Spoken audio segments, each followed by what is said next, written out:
do you mean parental guidance is required? And as you can see, this kid is white. That means people actually give a shit. Welcome to WatchMojo.com, and today we're counting down our picks for the top 10 comedy movies that surprisingly earned an R rating. And now, for my next impression, Jesse Owens.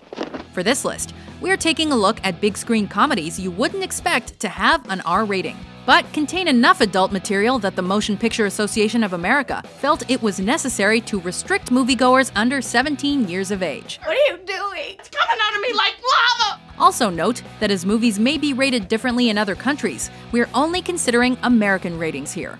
Remind me, we'll send him a red cap and a Speedo. Number 10, Little Miss Sunshine. What happened to your arms? Olive? Oh, it's all right. The title, Little Miss Sunshine, makes the film sound wholesome enough. What happened was he tried to kill himself. You did?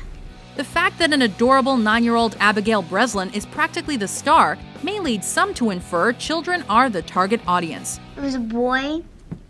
You fell in love with the boy? Yet, the movie merited an R rating for casual use of the F word and mild sexual references. That. And the Air Force Academy. In this day and age, though, what child hasn't grown up around a little inappropriate language? Compared to most R comedies, this Oscar-winning picture offers plenty of heart, morals, and identifiable characters to appease the whole family.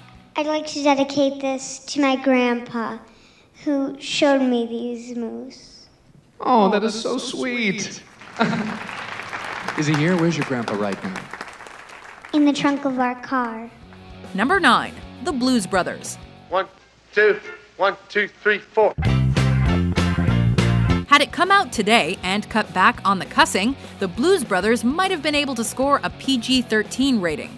Who here at this table can honestly say that they played any finer or felt any better than they did when they were with the Blues Brothers? Since there was no middle ground in 1980, however, it was considered unsuitable for the PG crowd. Blues Brothers. It should read, tonight only, the Blues Brothers' triumphant return. Must be some kind of mistake. But that didn't stop younger audiences from seeing, quoting, and idolizing this classic comedy. It's 106 miles to Chicago. We got a full tank of gas, half a pack of cigarettes, it's dark, and we're wearing sunglasses. Hit it. Any kid who loves music, humor, and Chicago should be required to watch the Blues Brothers. Although it will teach them several four-letter words. No f***ing way. When you're on a mission from God, not even the MPAA can stop you.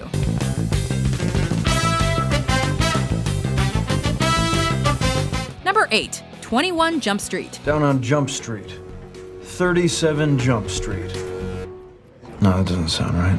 Inspired by a corny police procedural series that was primarily marketed to teenagers, you wouldn't expect a picture with the 21 Jump Street brand name to contain anything especially hardcore. That's funny because we were actually Jump Street. But the 2012 screen adaptation was no after-school special. Guys, don't make me take you to the principal's office.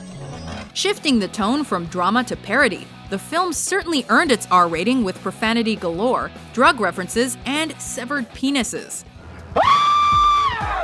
That's my dick! This never would have gotten past the TV censors back in the late 80s. But the reboot did meet Jonah Hill's vision of a, quote, R-rated, insane, Bad Boys meets John Hughes type movie.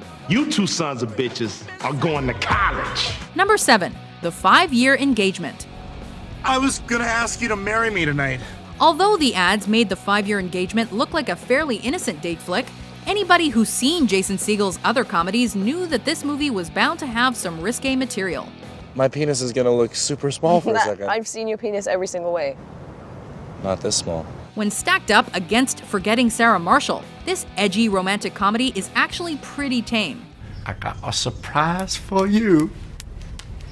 The leading man's big full frontal scene was cut from the final product, but his manly apron more than compensates for that loss. Thank you! I hate it here. Thank I think you it sucks here. I think it sucks my fucking dick. Good I hate you. it. I hate it here. Okay. Plus, Jason simply couldn't resist shedding a bit of his own skin too, helping to secure the film's R rating. Take your pants off. Let's do it. It's gonna look like a baby's dick. Okay, you're ruining the moment. I'm just gonna cut you off right now. Number 6, National Lampoon's Vacation. Woo, boy. You'd think Vacation would be geared more towards families, seeing how it focuses on a family trip. Well, there's got to be a phone or a gas station around here somewhere, honey. The Griswolds' journey to Wally World isn't exactly child-friendly, though. Let's not get into that again, sweetie pie, please. With swear words, occasional nudity, and underage drug use. Nevertheless, kids and parents alike can relate to the film's satirical approach to hellish car trips, where a new calamity awaits around every corner. Pardon me. I wonder if you could tell me how to get back on the expressway. F*** your mama. Thank you very much. Since the film hit the scene, raunchy road trips have become a staple of many R comedies. Of course, most of them center on horny college students to avoid confusion. I hope I didn't spoil your evening. No, it's been interesting. Well, enjoy the rest of your trip. Number 5, The Life Aquatic with Steve Zissou. Zissou here. Wes Anderson's movies are so whimsical that most of them almost appear family-oriented. Steve, this is my little nephew Werner.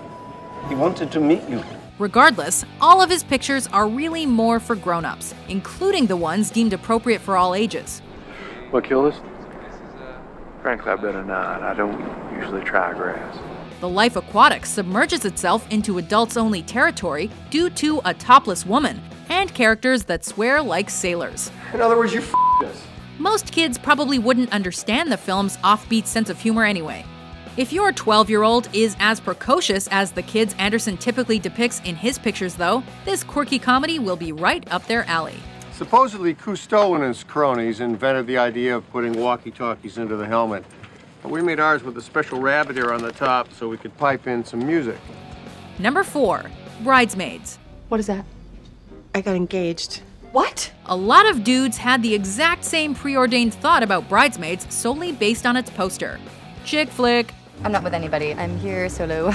While the principal cast mainly consisted of those of the female sex, Kristen Wiig and company strived to prove that chicks could be just as dirty, not to mention as funny, as men. Ready to party with the best of them. They made their point with a hard R comedy full of ball cupping, hot lava extracting, and tree climbing. I'm not with him, sorry. Oh, all right. I'm glad he's single, because I'm gonna climb that like a tree. While their behavior was far from ladylike, the Bridesmaids empowered women everywhere to be as crude as they wish. Well, you're really doing it, aren't you? You're just shitting in the street. Number 3, Blazing Saddles. I must have killed more men than Cecil B. DeMille. People today usually assume that modern comedies take more daring risks than the ones from yesteryear. Okay, is that it? Anything else? In our new politically correct world, however, a film like Blazing Saddles would never get released, even with an R rating. Good morning, ma'am. And isn't it a lovely morning? Up yours, The movie had zero fear in making light of rape, religion, and racial slurs. That includes the notorious N-word. Good evening, Sheriff. Sorry about the up yours. Then again, it's not like serious westerns back in those days were PC either, which contributes to the comedy. One day is all we'll need to secure your name in the annals of Western history. Blazing Saddles was shockingly hilarious back in the 1970s, and it still is today. How about some more beans, Mr. Taggart? I'd say you've had enough. Number 2, When Harry Met Sally. Sally Milbrain. Hi, Harry. Yep, that one movie every woman makes her boyfriend watch is actually R-rated. I never had a relationship with a woman that didn't involve sex. Sitting through When Harry Met Sally, though, you'll likely find yourself questioning its rating. There isn't any nudity, violence, or drugs. So why is it restricted? Apparently due to some sex-related conversations and a few deployments of the F-word. Marriages don't break up on account of infidelity. It's just a symptom that something else is wrong. Oh, really? Well, that symptom is f***ing my wife. Still, when a film's most graphic orgasm is faked and involves two totally clothed individuals in a public setting, is an R rating truly warranted? Yes! Yes! Yes! Yes! Even if the MPAA says otherwise, young lovers should definitely have what Sally's having. I'll have what she's having. Before we sneak into our top pick, here are a few honorable mentions. She tattooed my name on her ass. I mean, not just my name, a lot of names. This your place, Carl? Yeah, what do you think? It's really awful. We must pray that the other teenagers of Sherwood, Ohio, know the name of that righteous dude who can solve their problem. Come on, please let me out. I get really car sick. Please, please, Oh, please, please. no, that's terrible. Number 1. Planes, Trains, and Automobiles. That's the understatement of the year. Planes, Trains, and Automobiles has become a perennial classic that numerous families watch every Thanksgiving. I don't have a home. What's interesting is that this holiday favorite is, in fact, rated R. How may I help you? You can start by wiping that f***ing dumbass smile off your rosy f***ing cheeks. What's even more interesting is that the film would have been rated PG had director John Hughes cut a single scene in which Steve Martin unleashes a tirade of F-bombs. I want a f***ing car right f***ing now.